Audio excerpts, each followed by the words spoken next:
No, this is a big anniversary for the Biennial 75 edition from 1930. So that's why this time with my co-curator Gary Murayari, we want also to include the collection in the entire Biennial.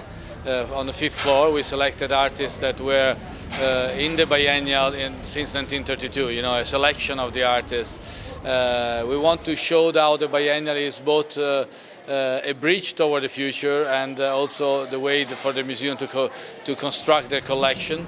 So and also, you know, it's to show also how the Biennial is not always this moment of glory for the artists invited. Some artists think that when they are invited at the Biennial, that's it, they will be forever. But if you go at the 5th floor, you see beautiful art by artists that have been in maybe 10, sometimes 15 biennials that nobody remember who they are and nobody knows that they even exist.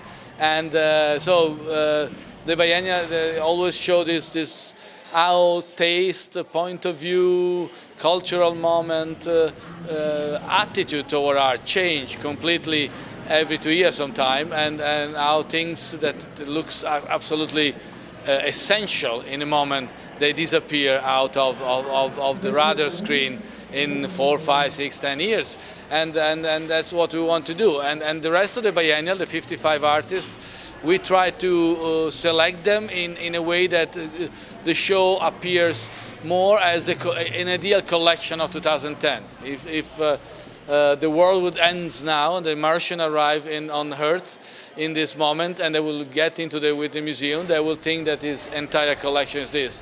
The 5th floor and the Biennial is one collection. Well, it's very precise because nobody can dispute a title like 2010 is 2010. Nobody can say that an artist has nothing to do with the title because it's 2010. It was a little bit of a joke, we used it. But also because we really believe that biennials are defined by their time when they happen. The Whitney is an institution that is here since almost 1 century. The biennial 75 times has been done. There always will be in another 2 years, but this biennial is going to be here only in 2010, like the 2006 biennial was only there 2010. And if I was appointed curator of the biennial in 1998, I would not have been able to do the same biennial now because time and point of view and my own attitude toward art and toward artists changes according with what happened. I was a different person 10 years ago than I'm now. So time is what really defines the spirit and the point of view of the biennial, which doesn't mean that it's good or bad or exact, but it's defined by the time frame when a show happened. With the biennial is a very special show. You know that I curated the Venice Biennale, which is a huge, it's not an exhibition, it's a big expo, many exhibitions, and the Whitney Biennial is an exhibition. It happened in one space, and the name Biennial is just because it's a temporal thing. Every 2 years happen here, but in fact it's an exhibition like other exhibitions I curated. It's a challenge because it has to focus on this idea of Americanness, which is very strange and specific to define. Why certain artists that are not American, yet they speak a very American philosophy, like Piotr Uklański in the show is a Polish artist that I think he digests very much through his Polish stomach American culture, and whatever he produces is is a hybridization of American culture. There are other artists that are not in the show because even if they live here, they are Swiss or Italian, but they could produce their work in any place. They didn't digest America. They just they drink it like a glass of water, you know. And so it's a different thing. It's how you define Americanness, and how I, as an Italian that became American, look at American culture. And that's why for me this show is a particular feeling and has a particular specificity. It's not a huge show, it's not the biggest show I ever curated, but maybe it's the most important for me because it's kind of transformed me from an outsider when I came here 27 years ago in I don't want to say a true American, but in part of this big thing that is very strange to define, that is an American concept. This the American dream. It's banal and a little bit sappy can sound.